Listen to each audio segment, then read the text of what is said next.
kids with disabilities oftentimes don't get invited to other people's houses. They don't get to go to birthday parties. They don't do any of those things. And so, it could be something just as simple as inviting a kid who has a disability to come over and eat supper or have pizza and watch a movie. Again, it doesn't have to be some elaborate kind of a plan, but that's just another one of those small things you can do. Welcome back, listeners, to Season 3 of CarSeat Questions. Today, we are joined by Dr. Andrew Beaty, here to talk to us about disabilities and special needs. And Dr. Beaty, when we decided to talk about this topic, your name kept coming up as a highly recommended interview, so we are very much looking forward to talking to you today. So would you please just give us a little bit of information about yourself and about your family? Yeah, I would love to do that. My wife and I have 12 kids. Yes, that's 12 kids. We have 5 older biological kids, and we've adopted 7 kids with pretty significant disabilities. And we have 7 grandkids and another one on the way here this year at some point in time. Our biological kids live from Madrid, Spain, to San Francisco, to Kansas City, and here in central Illinois. And our adopted kids have what I've officially diagnosed as being very complicated.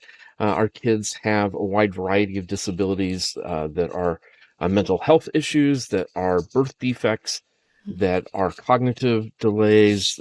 They are all on the autism spectrum. They have seizures, and they have a lot of negative impacts from trauma that they endured before they came in to the foster care system.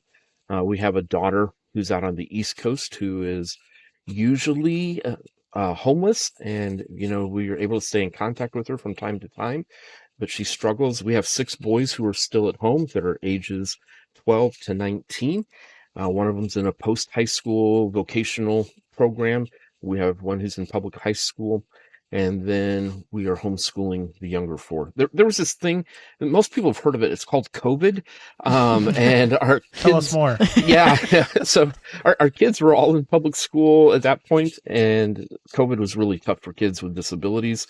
And so post-COVID, we've pulled the younger 4 out, and my wife is doing an amazing job homeschooling them here at home. So that's a little bit about our family. I work at Moody Bible Institute as the dean of our online program. So I work with faculty and students for both our undergrad and our graduate programs. I've been full-time at Moody for more than a decade and absolutely love what I do. I work remotely from down in central Illinois. Moody made a position that worked great for us all those years ago so that I could work remotely, and we're very grateful for that. Yeah. Fun fact, I took one online course when I was at Moody. Great. Hopefully it was a good one, It was, I have no idea. It had to do with geography. Okay. What? That's Geography of the Old Testament, or... Yes. And I had to do a presentation at the end. There you go. That's scary. Wasn't thrilled about because I had to commentate as the slides were happening. It took a lot of coordination, and it was, I think it went okay. But it prepared you to be a podcast host, so that's a beautiful thing. Yeah, I guess so. That's why we're here. You've shared with us that James 1:27 has played a big part in your family story. Also, let's just take a note. Our son Trey is here with us right now. We are real life parents, and sometimes kids have hard times. So he's hanging out with us instead of the babysitter. So if you hear noises, listener, that is Trey. He is real and he's here. Dr. Beaty, if you could share just what James 1:27 is, how it's played out in your family life. Yeah. So James 1:27 says that true and undefiled religion is taking care of widows and orphans in their time of distress. And I was serving as a youth pastor out in South Dakota and was on the countywide child protection team. And they kept bringing up the issue there as people were having struggles with their families, that there was just an incredible dearth of people who wanted to be foster parents. And Karen and I, as we're doing our devotions, this verse really popped out just saying, hey, there's a huge need for taking care of orphans. And even in this situation, oftentimes it's kids who maybe are a little different definition than orphaned, that are just, left alone, but, for whatever reason, they're not able to be with their family. And we probably were thinking a little more highly of ourselves. Here I am, I'm a youth pastor, I'm a Moody Bible Institute graduate. We have 5 perfect kids. Sure, we can take in foster kids and, everything will be perfect. We had no idea when we started that we'd end up fostering about 30 kids over the next Wow. 20 years. Mm. And we for sure had no idea that we would be so engaged with those with disabilities. I can still remember that form that we checked off originally, are you willing to take a kid with physical disabilities? No. Are you one with mental health issues? No. We checked all of those no, and the Lord had different plans for us. And so we've been on this journey now for more than 25 years and are grateful for the path that God brought us on. I think we were probably anticipating that we would have, that perfect little orphan Annie who, everything would go well, like in the movies, and it hasn't. But again, that's part of the journey that we're on. And I think we talk about that a lot, that we're so grateful that at each step along the way, we know that the Lord clearly guided us in this path and that we don't look back. One of the statements that Dr. George Sweeting at Moody used to say was, never doubt in the dark what God made clear in the light. And we hold on to that really firmly as we continue this journey with our kids. Wow, that's good. Well, how has fostering and adopting children with disabilities or special needs, how has it revealed to you more about who God is and his, just who he is and who he shows himself to be to us? Yeah, for us, there are several of those like key theological things that have really come to life for us. One of them, for me, that I probably say the most is just the impact of the fall. As I look and I see the lives that my kids have come out of, that their families have come out of, from generations of people who have not followed the Lord, and just the incredible negative consequences that has, and how that has negative consequences. Sometimes we look and you're like, oh, I want to be upset about where our kids, parents were from. But then you start realizing, no, that was something that happened in the grandparents and the great grandparents' generations. And so just the reality of that, you think of the reality of the struggles that our kids have with their disabilities that are really not their fault, but they are an effect of sin and how that's impacted them. Another thing that we talk a lot about is just what it means for us to be adopted into God's family. And for me, I think the one that hits home for me most often in that is when I start to get agitated or frustrated with my kids and with what's going on. And, come on, we've told you that 5 times. Why aren't you, able to figure that out? And then the Spirit says, like, dude, that's what I've been trying to tell you too. And you're not following along either. And I've given you those same things and you don't listen. And so I think for me, it's been that mirror that holds up to say, oh, how am I living as a child of God? And am I doing the things that God's asked me to do, or how that flows through? And so I think that from that, it's just like, oh, I need to be continuing to figure out how to serve the Lord better, or how to do those things right, and working through that. I think another issue that we've wrestled with is, what does it mean to talk about the faith of a child? I know when our kids were originally talking about, hey, we want to get baptized, and going through that process, as a professor at the Moody Bible Institute, I'm wanting to say, oh, well, before we can validate your faith, are you able to explain all of the theological truths that there are, and can you give me a synopsis of what the Gospels, the books in the Bible, the Gospels say, and go through all of that? And I was wanting to put that harder parameter around it, as opposed to their simple faith of just saying, I love Jesus and I know that he died for me. And so I think it's been wrestling with that to say, oh, what does Jesus mean when he says, that you just need to come with that faith like a child? And so I think for me, that's been a refreshing thing to go back and to wrestle with that, and to not always get faith tied up in all of the extra things that we can tend to put into it, and to look at that. And then a fourth one that has been really good for us is just God's faithfulness. Again, just to be able to look back and say, man, God has been so faithful to us. He's been so faithful to our kids. He's been so faithful in the way that we have been able to work with them and to give them a hope and a future.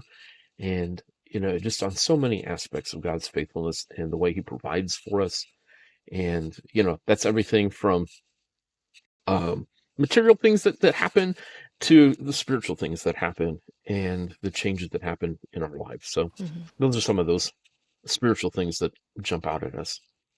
Yeah. Would you be able to share with us a story of maybe one of your kids that you think kind of encapsulates their faith journey? Yeah, as Karen and I were talking about that, so the 6 boys who are at home, 2 of them are full biological siblings and 3 of them are half siblings. And the boys who are full siblings came into foster care when they were 2 and 4. And a single mother took them in as her foster kids. She wasn't able to eventually adopt them, but at that point, she was a passionate Christ follower, and she started taking them to church every week.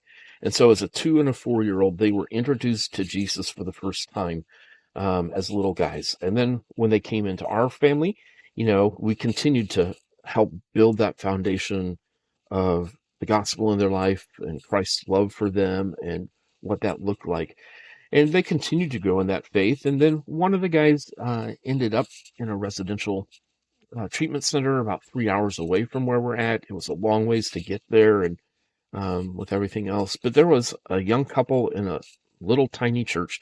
She happened to be a Moody grad, and they went to the residential place he was at. And every Sunday, they picked him up and they brought him to church, and they took him to special church activities. And this is a church of, I don't know, they say they ran 50. When I visited, I never saw more than about 40. So, it's a small church. They didn't have anything fancy. There was, no disability ministry program, but they gave him a cup of hot chocolate and a donut every week. And he was so thrilled to be able to do that. But that was another path in a very dark time for us to look at God's faithfulness, then to see this church who cared for my boy. And that was really good. Then when he came home, he's in a great small group at church that has a mixture of kids with and without disabilities. And that group loves him deeply and cares for him. He has an incredible opportunity. He has, our church had done a residency partnership with Moody Seminary. And so he has a small group leader who works for a large insurance company here in town, but then volunteers 20 hours a week. And so here he has this small group leader who has a seminary background, who is pouring into his life multiple times a week. And our high school pastor is also a Moody grad and is pouring into his life.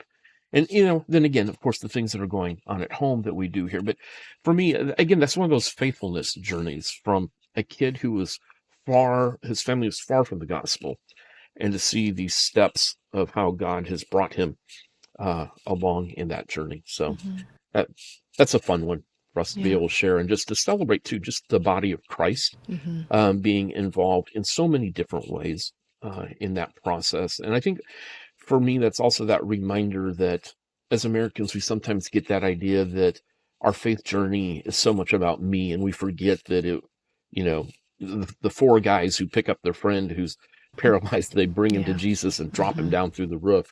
And we forget sometimes how much we need that as part of our journey. And I think our son's journey points to that very clearly. Have you had to have conversations with your biological children, or even maybe other kids at school or at church, of how do you talk to other kids about children with disabilities and special needs in a way that they can understand and be, loving and caring and generous with someone who's different than them? Are you asking about like what we talk to our kids about, or how we interact with other people there? With other people. Yes, all of the above. Other people. Yeah, we have, and I think that's been the struggle. We are currently in the 3rd church here in our community that we've been part of. We were part of a church initially as we started adopting that was unable to really embrace who our kids were. It was, oh, your kid can't come and do this because of this, or we're going to force your kid to do this because that's what all the other kids do.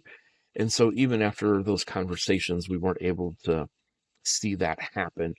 And then we went to another church and we tried really hard. They really loved us and wanted to help us, but they just weren't able to pull that around to be able to do that. And so now we're in a large church now that has some great ministries. And that has allowed us to have more of those conversations with people. The church we're in has a much larger group of people who have disabilities, again, all the way across the spectrum. That's the deal. Disabilities is such a huge term. Yeah. And our church has people all across that. And so that makes it easier because it becomes more part of the congregational feeling of people that we serve and what that looks like. And I think that it is part of that process too, where, like this year, one of my boys had a new small group leader, and for us to have to even go and say, okay, so here's some of the things that our son is dealing with, and here's what's going on, and here's what works well for him, here's what doesn't work well for him, and to talk through some of those things. So we've done that. We have also had, some of those conversations with other kids, just how do you deal with our sons when they do this or that. So for instance, our church has a wonderful sports ministry, and one of our boys, for a number of years when playing basketball, you'd never know, he might do a cartwheel down the middle of the floor while everybody else is trying to play, or he might get mad about something. He'd pick up the basketball and he'd go stomp off the court and sit in the bleachers. And to be able to have those conversations with parents and kids about, hey, he just he has some struggles, and you're able to go along with it. But we've found that people in our congregation have so embraced our family and have loved our family. It is just an amazing opportunity for us to be part of this church. Kind of in line with that, what are some things that families without children with disabilities can do to support families who do have children with disabilities? Just some tangible things that are helpful. Yeah, I think sometimes people are afraid to do something because they're afraid it's not the right thing. And so then they do nothing. And so I always encourage people to do something simple. It doesn't have to be some elaborate plan that you put together. For instance, we've had a friend who wanted to teach her girls how to love kids with disabilities. And so she worked with her kids to bake cookies, and they would bring cookies over to our family every once in a while. And, again, it was a little thing, but it stood out to our kids, and they loved doing that. I loved having that happen. Another thing is, a couple of weeks ago, we had two kids in psych hospitals in opposite directions, one 100 miles one way and one 150 miles the other way. And a friend heard that and called and said, hey, can we bring supper over? And so, just, again, a simple thing.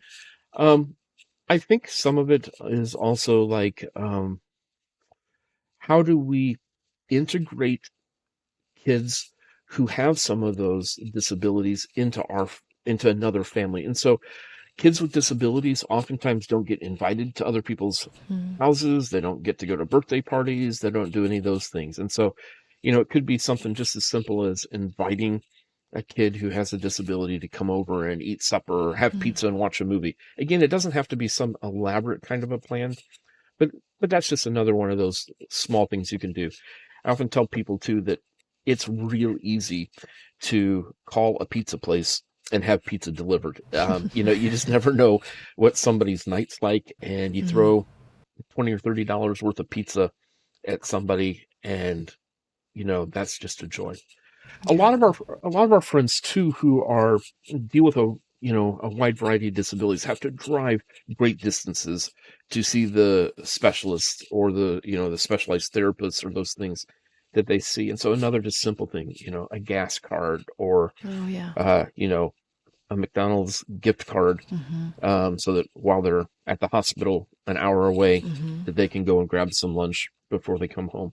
And so again, they don't always have to be like super difficult things, but it's those little things. And I think that as you start doing some of those little things, you start getting to know people who have disabilities, that then you are able to continue to find out, oh, I know that this family needs this, or, I can do that, just like you would with a typical family. And I think that sometimes we have that scariness that we're like, oh, I don't know what to do. For me, I grew up in a different generation, and I grew up in that generation where those kids with those problems were kept in that building over there. And so I did not grow up with kids with disabilities because they were separated out. And I think that we move in that process. Dan Vanderplatz talks about how oftentimes we look at people with disabilities from a place of ignorance is where we start. And we just are ignorant about how others function. And yet how we need to be moving through that process from ignorance to ultimately seeing people as co-laborers in Christ. And that's another thing that has been huge for us, is we've had a variety of, like when our kids were younger, junior high, high school kids who have served as buddies at church or at camp just to be with our boys. And it's those kinds of things that build that relationship over the years. And so, we've been at this church now almost 8 years, and those little kids who were junior high and high school kids loving on my kids continue to be their friends today. So Sunday mornings, those kids will stop by our church, our table at church, and talk to us before the service starts. And, they're in college now or whatever, and they come home, and our boys are just really looking forward to seeing them. So I think it's those little pieces that you can start doing. And as you do that, you'll eventually step into some of the bigger things, just as you get to know people. Yeah, so you had mentioned, at your church, you have one of your sons has a great small group leader and a high school pastor. I guess expanding on that, like how can the local church, or how can we as a church continue to serve, families with who have children with disabilities? Yeah. So as I interact with families who have, again, a wide variety of disabilities, the issues that keep coming up is that families are looking for a church where they feel like they and their kids are loved, and where their kids are safe. And so I think those are those big things to start out with. How do you show that you accept kids as they are? And I think sometimes, I don't know what your church experience is, but I've been part of churches where, this is the way we do things. And so because this is the way we do things, we can't allow for anything outside of how we've always done it. So if you are come to church and these are the crafts that your kids have to do today, well, if your kid has a sensory processing disorder or they're in a wheelchair, they may not be able to do what you planned for that craft for the day. So do you try to force them to do that? Or do you say, oh, wait, this doesn't make any sense. I'm going to make a better way for kids who are not neurotypical, or who have been impacted by other disabilities, to be able to participate in that. I think part of it's too just trying to think through how would Jesus love these kids and these families. So one of my daughters is a sign language interpreter, and she talked about how when she was in Bible college that she went and for a year did sign language interpreting for a kid in his Sunday school class. Well, I had never thought about that. You think, oh, many churches have somebody who does deaf interpretation in big church. But I never really thought through, so how do we make that accommodation in the Sunday school class so that kid could go and be with kids his own age? So it's, some of those kinds of things. It's the idea of, how do you reach out to kids who maybe are in a psych hospital, and do you treat them the same way as if they, had their tonsils out and were, sitting in the local surgery center? I think too that it's part of trying to intentionally make some connections. One of the things that I love at our church is that they work really hard for our kids to have friends who are not just other kids with disabilities, so that it's like, again, so it's that segregated those kids over there, but rather how do we engage them and help them be involved. And so I see them do that, whether it's encouraging other kids to sit with them in church, or encouraging my kids who would maybe tend to be on the fringes to come and be engaged, or, it's not being judgmental, I think, is another one of those. Like, I don't know, one day in the junior high service, something was said, and one of my boys was on one side, and he stood up and yelled something about one of my other boys. There's like 200 junior high kids in the gym, and then the second boy stood up and started yelling and screaming at the first boy, and they were able to calm him back down. But nobody came and said, "Man, your kids can't come back to church because they're so disruptive," or that's a problem. But rather, they accept my kids for who they are. All right, let's try to get it pulled back together, guys, and let's continue on. So I think it's some of those kinds of things. I think that it's also important for us to continue to try to learn more about those with disabilities. Today, there are a lot of books that are out there that you can look at, that you can read. Moody offers courses in disability ministry, in crisis and trauma, in Christian psychology. So we have even whole certificates that we've designed because we're passionate to say, how do we serve those who have disabilities? And so we've been working really diligently to say we can provide more of that training for churches.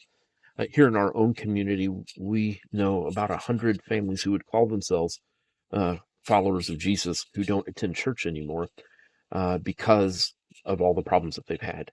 And so how do we help those churches turn that corner to do that better? And just finally, what encouragement do you have for families and parents of children with disabilities that are really in the thick of it right now?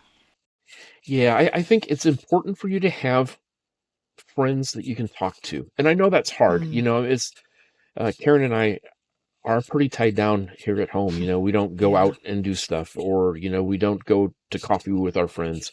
But to have friends that you can talk to, or that you can message, or, that you can do some of those kind of things. And I think that it's important for you to have both friends who have kids who are impacted by disabilities, so that you can, commiserate some and you can encourage one another. But it's also important to have friends who don't have kids with disabilities, who can just be there and be part of that support system for you.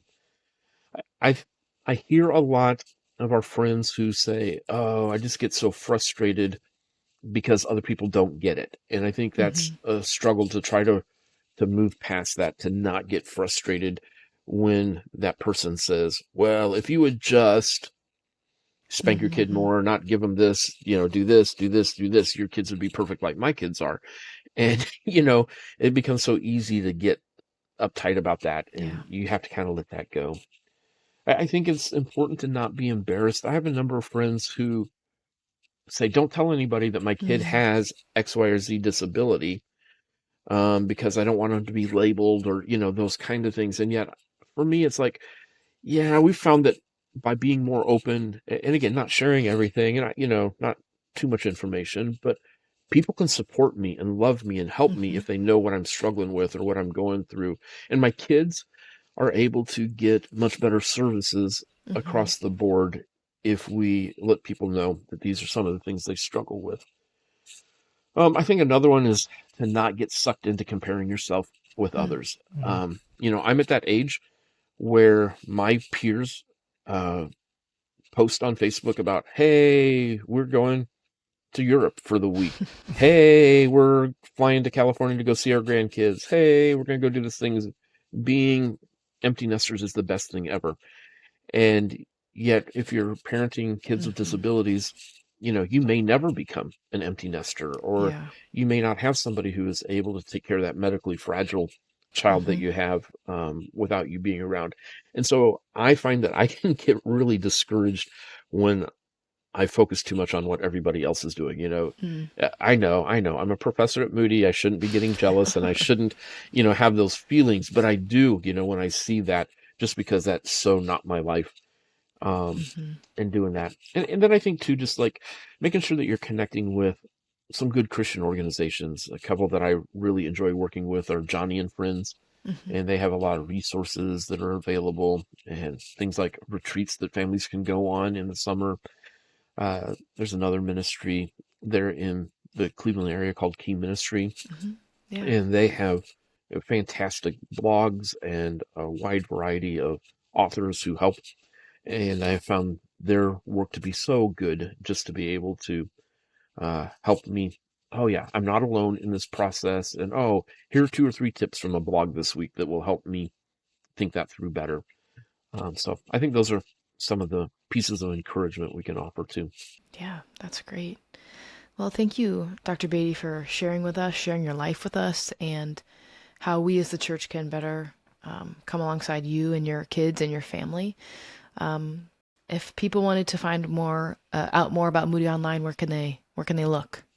Yeah, you can go to moody.edu/online, and you'll be able to find out more of the information that we have there and the programs and the offerings that we have there. Great, thank you. For our listeners, be sure to subscribe to CarSeat Questions. Episodes drop every Wednesday, so you'll never miss an episode. And go ahead and give us a 5-star review. 5 stars for Trey, because he was so good this whole episode. Before we let you go, Dr. Beaty, we'd like to close with a liturgy. To him who is able to do far more than we can understand, may he give us the wisdom to raise our children to first love God above all else and love others as themselves. Go in peace. Thanks for joining us this week on the CarSeat Questions podcast. Be sure to like, subscribe, and comment, and just let us know what you thought. Be sure to follow us on YouTube, wherever you find your podcasts, Instagram, TikTok, basically anywhere, and drop your comments below about what you thought about the episode.